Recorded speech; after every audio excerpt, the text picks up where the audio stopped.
Hello friends, new age investor channel में आप सबका स्वागत है। आज हम बात करने वाले हैं इंडिया के एस इन्वेस्टर राकेश झुनझुनवाला के दिसंबर 2020 क्वार्टर के पोर्टफोलियो रीजिक के बारे में। तो आइए जानते हैं किन स्टॉक्स को उन्होंने अपने पोर्टफोलियो में ऐड किया और किन का वेटेज घटाया। वीडियो स्टार्ट करने से पहले आप सबसे एक रिक्वेस्ट है कि चैनल को ज़रूर सब्सक्राइब करें और वीडियो पसंद आए तो लाइक करें। और इस बात का ज़रूर ध्यान रखें कि ये वीडियो एजुकेशन पर्पज़ के लिए बनाया गया है। कोई भी इन्वेस्टमेंट करने से पहले अपने फाइनेंशियल एडवाइज़र से ज़रूर कंसल्ट करें। आपके सामने इस समय कुछ शेयर्स की लिस्ट है जो कि बाय किए गए हैं, कुछ शेयर्स की लिस्ट है जो कि सेल किए गए हैं। ये राकेश झुनझुनवाला जी के पोर्टफोलियो का दिसंबर क्वार्टर का असेसमेंट है। तो इसमें अगर हम देखेंगे तो इन्होंने मेनली 5 नए शेयर में इन्वेस्टमेंट किया है और किसी में स्टेक बढ़ाया है।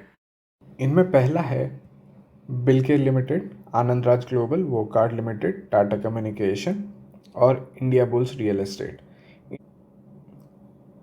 इंडियन होटल्स में इन्होंने अपना स्टेक थोड़ा सा बढ़ाया है, इसीलिए इसका भी चेंज यहाँ पे रिकॉर्ड हुआ है। इसके अलावा जिसमें इन्होंने डिक्रीज किए हैं होल्डिंग्स वो हैं Agrotech, Firstsource, Escorts, Autoline Industries, Ellis and Federal Bank. अब हम मेनली एक एक करके इन स्टॉक्स को देखते हैं और इनके बारे में थोड़ी सी ज़्यादा जानकारी लेते हैं। सबसे पहले हम लोग बिलकेयर के बारे में थोड़ी जानकारी लेते हैं। बिलकेयर कंपनी एक्चुअली कंपनी है किस चीज़ की? तो बिलकेयर जो है एक फार्मास्यूटिकल पैकेजिंग की कंपनी है। यहाँ पे इसमें सेक्टर दिया गया है पैकेजिंग का, बट ये स्पेसिफिकली अगर हम बात करें तो फार्मास्यूटिकल पैकेजिंग के अंदर डील करती है। स्टॉक 53 रुपीज़ पर ट्रेड कर रहा है, 4.5% बढ़ा हुआ है अप्रॉक्सीमेटली। और अगर हम इंडिकेटर्स देखें और इसके पिछले चार्ट पैटर्न को देखें और पूरे 5 साल का चार्ट पैटर्न हम खोल लेते हैं एक बार को, तो हम देख सकते हैं कि इसने अप्रॉक्सीमेटली एक हाई जो है 93-94 रुपीज़ के आसपास बनाया है और इस समय ये करेंटली 53 के आसपास ट्रेड कर रहा है। स्टॉक में वोलेटिलिटी काफ़ी ज़्यादा है और मोस्टली अगर इस पीरियड में देखें तो यहाँ पे तो ऑलमोस्ट सर्किट्स में ही ये डील कर रहा है। शेयर होल्डिंग पैटर्न देखते चलते हैं तो प्रमोटर्स ने प्लेज कर रखे हैं शेयर्स अराउंड 1.39% के आसपास और प्रमोटर की होल्डिंग्स अभी भी 30% के आसपास मेंटेन्ड है। स्टॉक मार्केट का अगर इसका परफॉर्मेंस देखें तो ये जैसे मैंने कहा सर्किट्स में मूव कर रहा है ऑलमोस्ट 100%, यहाँ पे देखेंगे 72%, बट बाकी पिछले 3 दिन में लगातार एक 100% डिलीवरीज उठाई जा रही हैं इसमें। ये एक बहुत ही स्ट्रॉन्ग बुलिश इंडिकेटर हो सकता है, बट मार्केट इसे न्यूट्रल इंडिकेशन दे रहा है।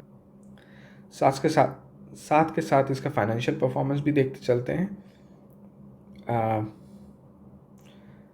फाइनेंशियल परफॉर्मेंस में अगर हम पहले रेवेन्यू की बात करें तो रेवेन्यू पिछले ईयर के मुकाबले कम हुआ है और काफ़ी ड्रास्टिक चेंज है, बट अगर पिछले क्वार्टर टू क्वार्टर अगर हम परफॉर्मेंस देखें तो इसमें कंसिस्टेंटली ग्रोथ होती हुई दिख रही है।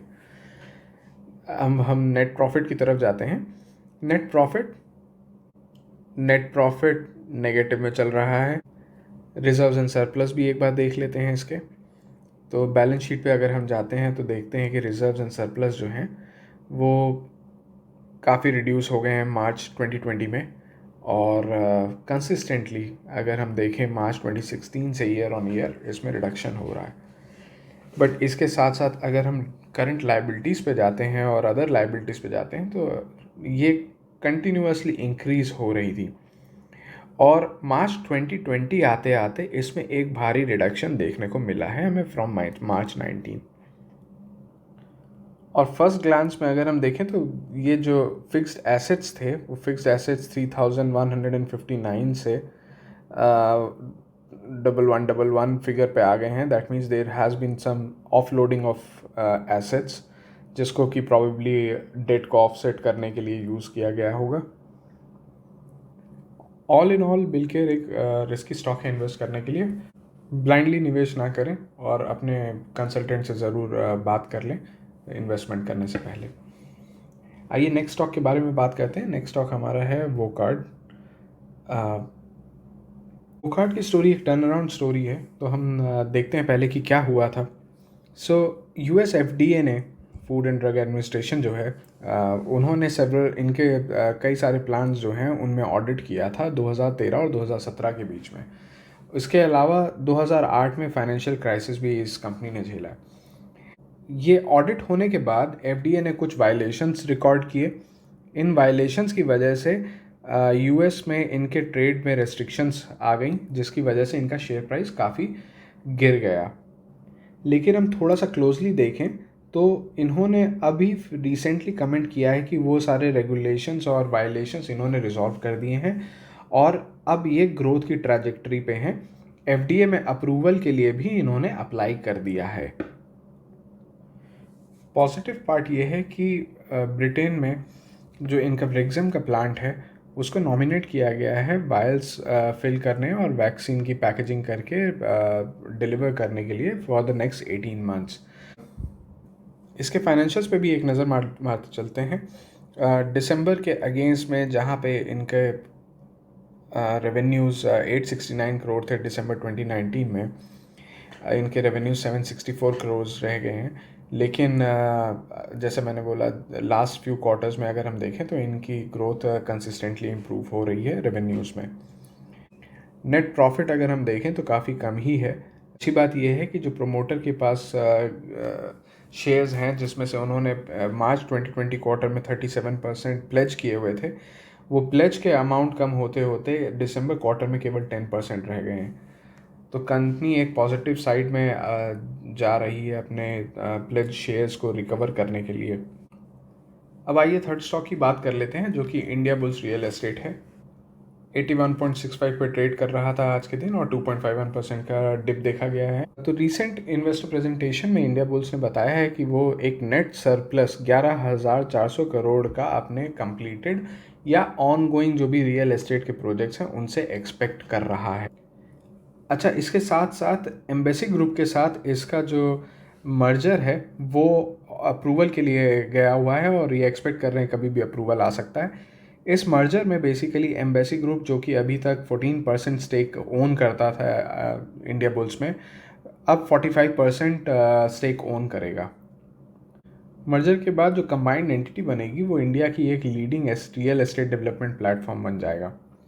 और इसके साथ साथ बताना चाहूँगा कि एम्बेसी ग्रुप ने जो ब्लैकस्टोन ग्रुप है उसके साथ इंडिया का पहला REIT लॉन्च किया था, रियल एस्टेट इन्वेस्टमेंट ट्रस्ट। और यही नहीं, ये वीवर्क इंडिया को भी ओन करते हैं।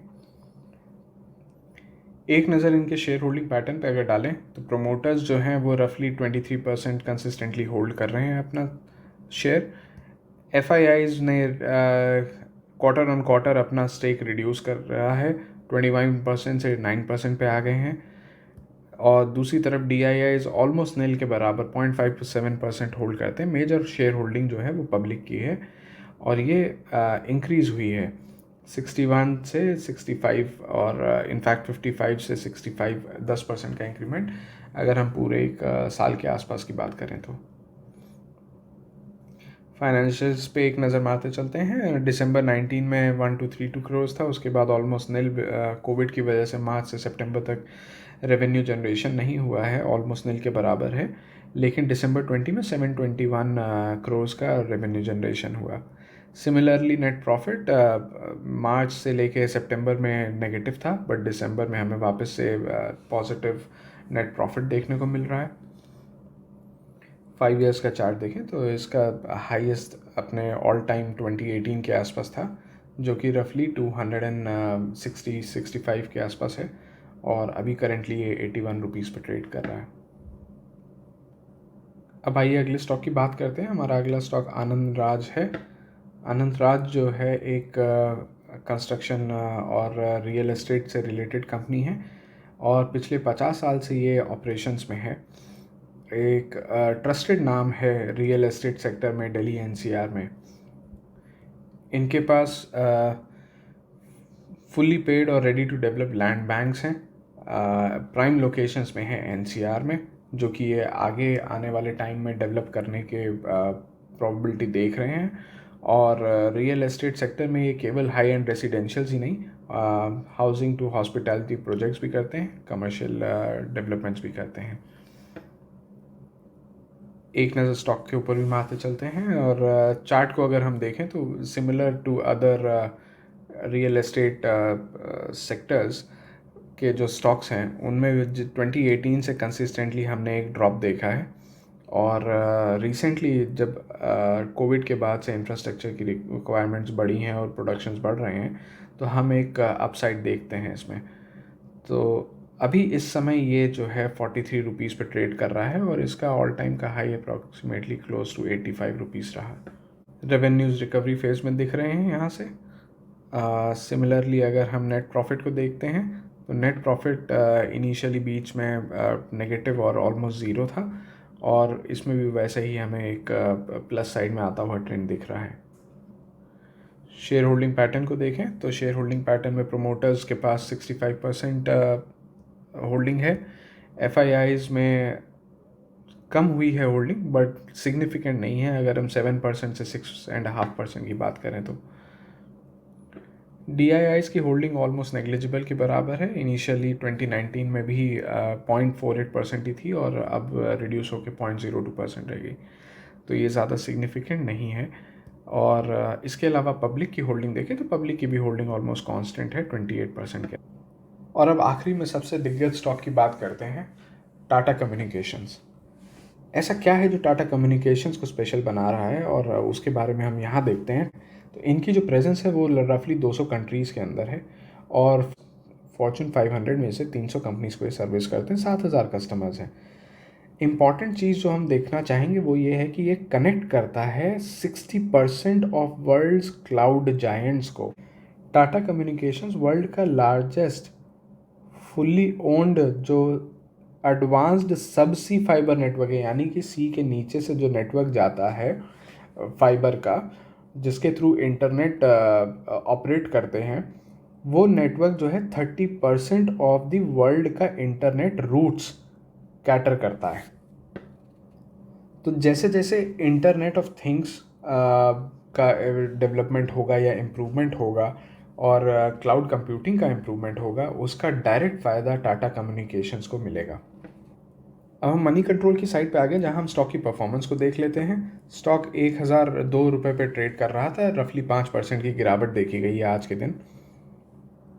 अगर हम इसके 5 साल का चार्ट पैटर्न देखें तो ये ऑलरेडी एक ग्रोथ फेज़ में आ चुका है और अपने पिछले 5 साल के हाई को तो बहुत पहले ही क्रॉस कर चुका है, जो कि रफली 700 से 800 के बीच में था। शेयर होल्डिंग पैटर्न की बात करें तो अब 75% अप्रॉक्सीमेटली प्रोमोटर्स के पास है, जिसमें से 3.9% जो है वो प्लेज किए गए हैं। बहुत इनसिग्निफिकेंट क्वांटिटीज़ है अगर देखा जाए तो। और FIIs को अगर हम देखें तो FIIs का जो स्टेक है वो 17.65% है, जो कि एक माइनर सा इंक्रीमेंट देखा गया सितंबर क्वार्टर से। इसी के साथ अगर DIIs को देखें तो DIIs में माइनर रिडक्शन देखा गया, ऑलमोस्ट 1.79 से 1.4% पे। पब्लिक के पास 5% से 6% के आसपास इस समय होल्ड किया हुआ है। रेवेन्यूज़ प्रेटी सिग्निफिकेंटली कंसिस्टेंट हैं। यही नहीं, हम अगर नेट प्रॉफिट भी देखें तो नेट प्रॉफिट जो है वो इनिशियली कम होने के बाद अभी कंसिस्टेंटली ग्रो करता जा रहा है। ब्रोकर्स की राय भी देख लेते हैं। ICICI डायरेक्ट ने इसे एक टारगेट प्राइस 1210 का दिया है, MK ग्लोबल ने 167 का दिया है, मोतीलाल ओसवाल का ज़रूर टारगेट 950 का है, बट आप डिटेल रिपोर्ट्स यहाँ मनी कंट्रोल की साइट से निकाल कर रीड कर सकते हैं और उसके बेसिस पे अपना डिसीजन फॉर्म कर सकते हैं।